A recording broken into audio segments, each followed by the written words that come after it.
Assalamualaikum warahmatullahi wabarakatuh. Teman-teman masih semangat ya belajar pagi ini? Sebelum Ustazah memulai pelajaran, Ustazah ingin menanyakan kepada teman-teman terlebih dahulu, siapa yang tadi pagi sudah sholat subuh? Coba tunjuk tangan. Alhamdulillah barakallah, teman-teman sudah sholat subuh semuanya dengan baik. Oke, kita lanjutkan pembelajaran pekan kemarin tentang ciri-ciri makhluk hidup. Yuk, kita ingat-ingat lagi ciri-ciri makhluk hidup yang sudah kita pelajari pekan kemarin. Apakah ada yang masih ingat? Yang pertama adalah makhluk hidup membutuhkan makan dan minum. Betul. Yang kedua apa? Makhluk hidup bernafas bagus. Sekarang Ustazah akan menyampaikan materi yang ketiga, ciri-ciri makhluk hidup yang ketiga, yaitu berkembang biak. Yang keempat, bergerak. Dan yang kelima adalah tumbuh. Perhatikan baik-baik ya teman-teman.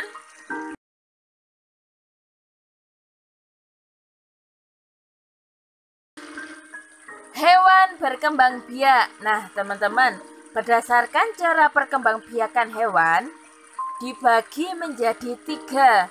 Yang pertama ovipar, yang kedua vivipar, yang ketiga ovovivipar. Coba diulangi, ovovivipar. Bukan namanya HP loh ya teman-teman ya.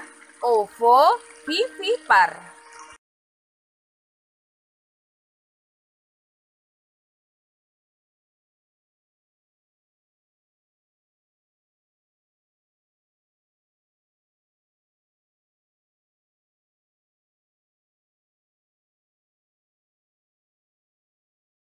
Kita bahas satu persatu mulai dari ovipar. Apa itu ovipar?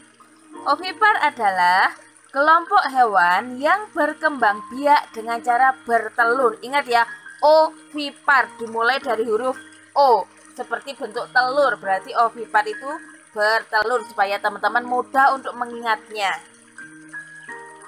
Ciri-cirinya apa? Yang pertama, tidak memiliki daun telinga. Jadi, hewan yang bertelur itu dia tidak memiliki daun telinga. Yang kedua, tidak memiliki kelenjar susu. Berarti dia tidak menyusui anaknya. Tidak ya teman-teman ya, tidak menyusui anaknya. Yang ketiga, dia itu mengerami telurnya atau menjaga telurnya. Contohnya apa saja Ustazah? Nah ini contohnya adalah burung, jenis-jenis burung. Kemudian pasti ini teman-teman tahu ini adalah ayam.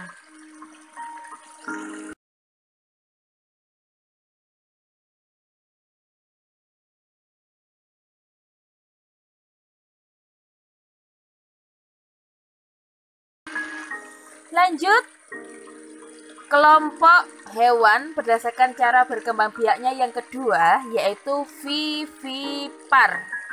Coba diulangi teman-teman, vivipar. Vivipar adalah kelompok hewan yang berkembang biak dengan cara melahirkan. Ciri-cirinya apa? 1. Memiliki daun telinga. 2. Memiliki kelenjar susu. Jadi nanti hewan vivipar ini dia menyusui anaknya. Kemudian hewan vivipar ini mengandung atau hamil. Yang keempat, memiliki rambut halus. Contohnya apa Ustazah? Contohnya ada sapi. Kemudian ada gajah.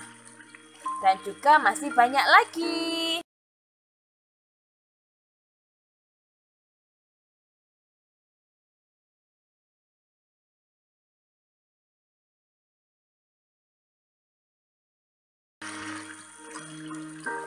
Lanjut, yang ketiga adalah ovovivipar. Ya Allah Ustazah, namanya kok panjang sekali. Coba diulangi teman-teman.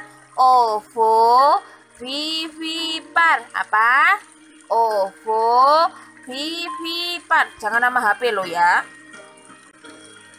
Hewan ovovivipar adalah kelompok hewan yang berkembang biak dengan cara bertelur beranak. Maksudnya apa, Ustazah? Nah, perhatikan.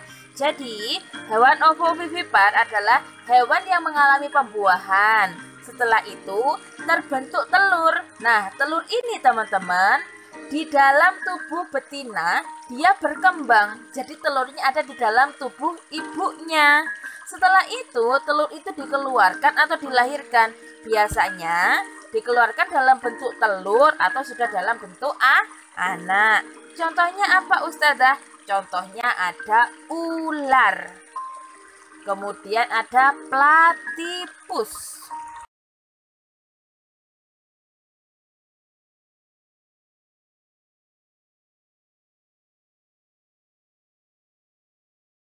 Lanjut ke ciri-ciri hewan yang keempat, yaitu hewan bergerak.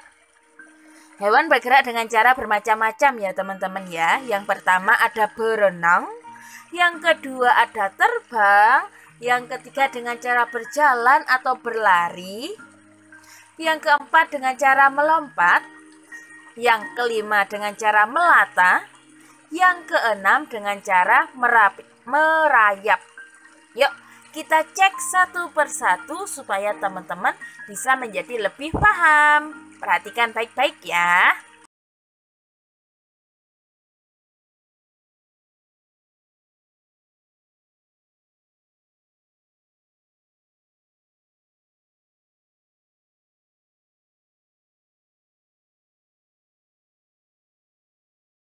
Yang pertama, hewan yang bergerak dengan cara berenang. Hewan ini memiliki alat gerak berupa sirip dan juga ekor. Nah, teman-teman, letak sirip itu ada di kanan kiri tubuh ikan dan juga ada sirip tengah yang terletak di atas tubuh ikan. Hewan apa sajakah yang berenang? Pasti hewan itu adalah ikan.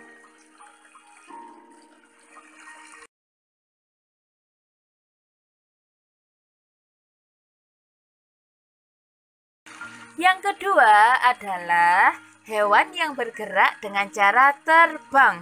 Alat geraknya adalah sayap. Tapi teman-teman harus tahu ya, tidak semua burung yang memiliki sayap dia bisa terbang. Contohnya burung yang tidak bisa terbang adalah burung unta dan juga burung emu. Jadi burung unta dan juga burung emu ini dia bergerak dengan cara berjalan meskipun dia memiliki sayap. Contoh hewan yang bergerak dengan cara terbang yaitu ada lebah, kemudian ada burung elang, kemudian ada kupu-kupu yang cantik sekali. Nah, ini adalah gambar burung unta. Dia itu berjalan ya teman-teman ya, meskipun punya sayap, tapi dia itu berjalan.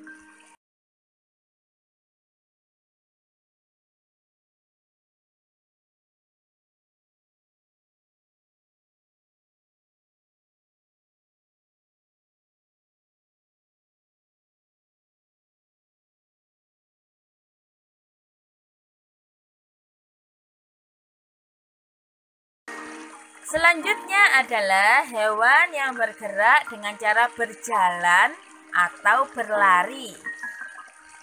Ciri-cirinya, kebanyakan mereka tempat tinggalnya ada di darat. Kemudian, hewan-hewan tersebut memiliki tungkai kaki yang sangat kuat. Contohnya apa? Contohnya ada ini, ada donkey atau keledai. Kemudian ada domba. Kemudian ada serigala. Ada zebra.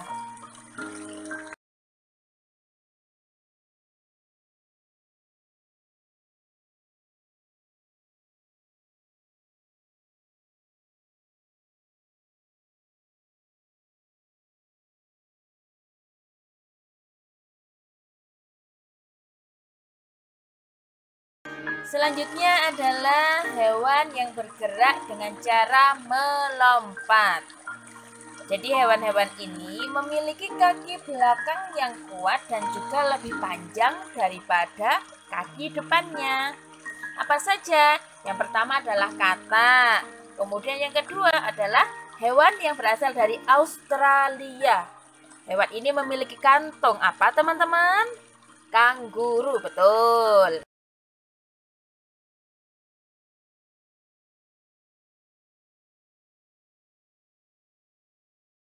Selanjutnya adalah hewan yang bergerak dengan cara melata. Jadi, alat geraknya adalah berada di bagian perut. Hewan ini tidak memiliki kaki dan juga tangan. Contohnya apa? Ada cacing, ada ular, kemudian ada belut.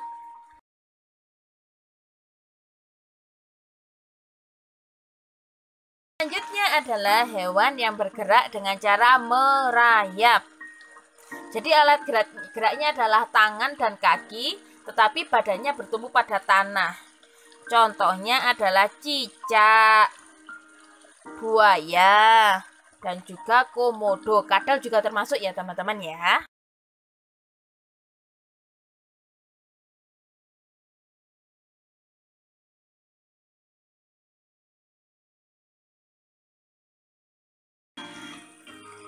Ciri selanjutnya yaitu hewan tumbuh. Maksudnya tumbuh adalah hewan ini melakukan proses perubahan bertambahnya berat dan juga tinggi.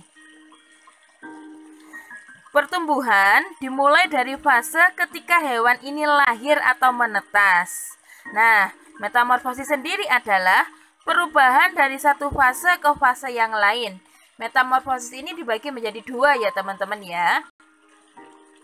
Metamorfosis sempurna dan metamorfosis tidak sempurna. Yuk, perhatikan saja baik-baik supaya teman-teman tahu perbedaannya.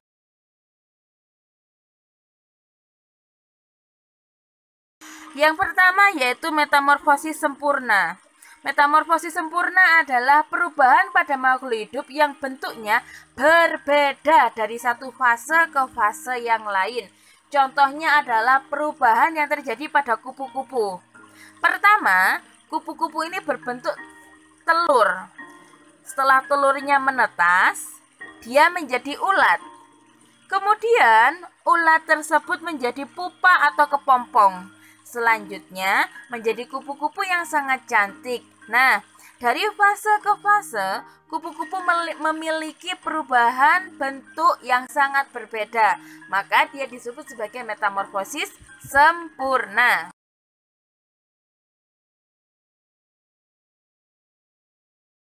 Sedangkan metamorfosis tidak sempurna adalah perubahan yang terjadi pada makhluk hidup tetapi tidak berbeda dari fase ke fase.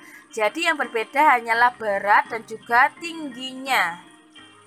Contoh, perubahan yang terjadi pada kucing. Ketika bayi, bulunya berwarna hitam dan abu-abu. Ukurannya lebih kecil. Kemudian dia menjadi kucing muda. Badannya sedikit lebih besar, tapi bulunya tetap. Setelah itu, dia menjadi kucing dewasa, lebih besar lagi, tetapi warnanya juga masih tetap. Nah, itu disebut perbedaannya tidak berbeda dari fase ke fase.